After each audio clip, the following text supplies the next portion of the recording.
Genel Başkanımız Salih Turhan, AGD-MGV Genel Başkanımız, kendisini tanıtmış olalım inşallah. Diğer arkadaşlarımıza mikrofon vermiş olacak, tek tek görevleri nedir, hangi STK'dan görevli olduklarını bildirilirse memnun oluruz inşallah. Milli Gençlik Vakfı, Anadolu Gençlik Derneği.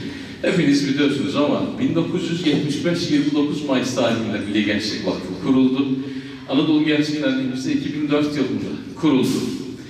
Bu ülke içerisinde, bu coğrafyada milli ve manevi değerlerine bağlı, hakikate dayanan bir neslin yetişmesi için çalışmalara başladık biz.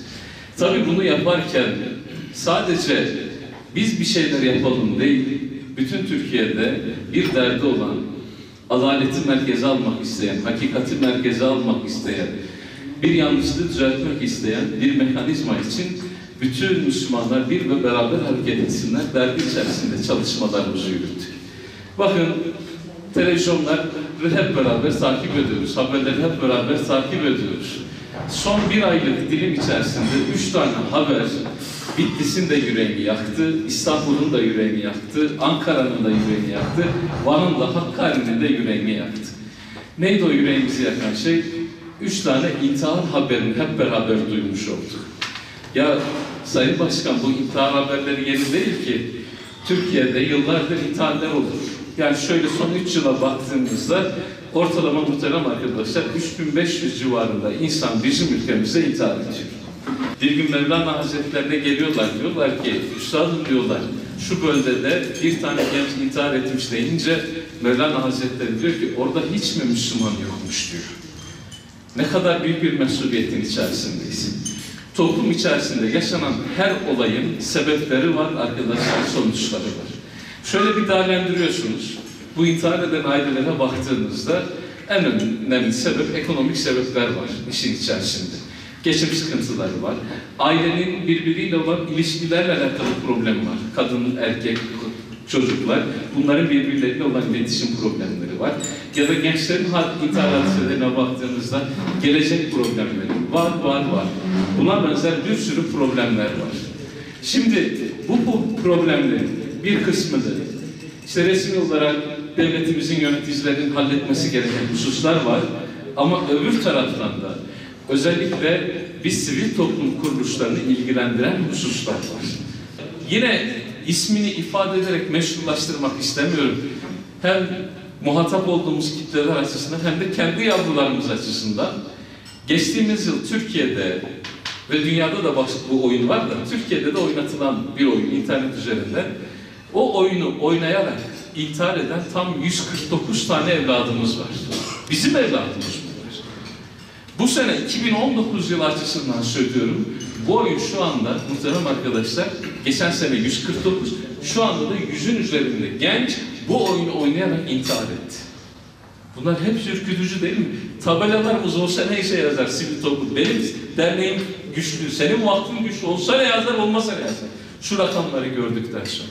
Öyle oyunlar çıktı ki okul öncesi eğitim dediğimiz 4 yaşında, 5 yaşındaki çocuklarımızın ahlakını bozan oyunlarla karşılaşmaya başladık. Yani ayrıntısına girdiğimizde ya bu kadar, evet bu kadar arkadaşlar. Yani o kadar sıkıntılı oyunlarla karşılaşmaya başladık. Bunlar bir yavrularımızın ahlakını bozuyor. Tamam. Öbür taraftan hayatlarına kasteden şeyler olarak karşımıza çıkıyor. Sağlıklarını bozan bir şey olarak karşımıza çıkıyor. Ve öbür taraftan evlatlarımızı bizden uzaklaştırıyor. Çocuklar bireyselleşiyor, yalnızlaşıyor. Önceden şöyle sokağa çıktıklarında toprakla oyun oynayan, mahallede arkadaşlarıyla vakit geçiren çocuklarımız Bitlis'imizde bile kendi evinin dışına çıkmıyor. Çocuklarımızı sokağa ekmek almayı bile gönderemeyecek hale gelmeye başladık. Bunların hepsi muhterem arkadaşlar bir risk olarak karşımıza çıkıyor. Yani yavaş zihinleriyle birlikte bu çocukları uzaklaştırıyorlar. Hep beraber bir şeyler yapmamız gerektiğini hatırlatmak için şurada beraber olalım istedim. Yoksa işte saatlerce farklı şeyler konuşulabilir. Bazen işte bizim Efendimiz sallallahu aleyhi ve sellemin tebliğ metodunda en önemli vazifelerden bir karşılıklı şeydir değil mi? Konuşmaktır sohbetlerinde. Allah Resulü sorar işte şunu, işte bugün rüyanızda ne gördünüz, gününüzü nasıl geçirdiniz gibi karşılıklı mülahazalarla bazı hususları anlatırmış Peygamber Efendimiz. Aynı şekilde bizler de onun yolundan giden Müslümanlar olarak, inanan insanlar olarak da hatırlatma vazifemizi yapmamız lazım.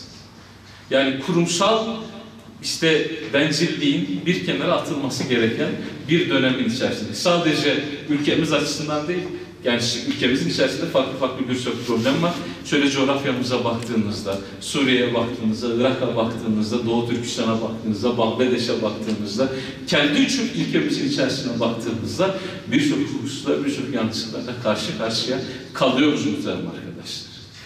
Bunlara bir şeyler yapmamız lazım. Bu yanlışa, bu kötü gidişle hep beraber dur demek gibi bir mecburiyetimiz var. Ya Sayın Başkan bunu söylüyorsun, bu nasıl olacak diyebiliriz. Sonuç itibariyle her birimiz bir yanlışı ifade ederek, bir yanlışın giderilmesi için gayret ederek. Rabbimiz adalet sahibi, kimseye de taşıyamayacağı yükü yüklemez, öyle değil mi muhterem arkadaşlar? Yani buradaki kul Abdullah'ın, kul Ahmet'in, Bitlis'te yaşayan insanın taşıyacağı yükü Allah takdir etmiştir. Onun üstesinde istemeyeceğini kendisi vaat etmiştir.